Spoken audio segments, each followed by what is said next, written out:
Hello everyone. तो हम आज बात करने वाले हैं खेसारी लाल यादव जी और मधु शर्मा का एक बहुत ही बेहतरीन मूवी के बारे में, जिसका पोस्टर आ चुका है और फुल मूवी का ट्रेलर का रिलीज डेट भी आ चुका है।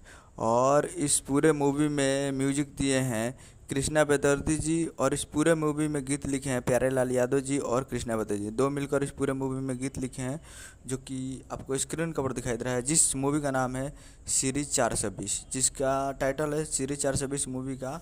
और इसमें खेसारी लाल यादव जी है और मधु शर्मा जी। स्टार कास्ट में खेसारी लाल यादव जी, मधु शर्मा, ईटीसी बहुत सारे कलाकार इसमें हैं। और इसमें खेसारी लाल यादव जी चोर का किरदार निभा रहे हैं। जी हाँ, इसमें गाना है ऐसा कोई सगा नहीं जिसको हमने ठगा नहीं। और ये फुल ट्रेलर को रिलीज़ किया जा रहा है। Full trailer release in on 3 अगस्त 2025 को सुबह 6:30 AM पे ये फुल मूवी के ट्रेलर को रिलीज़ किया जा रहा है। यानी 3 अगस्त को सुबह 6:30 पे तैयार रहेगा फुल ट्रेलर को देखने के लिए। SRK music present Bhojpuri YouTube channel पे।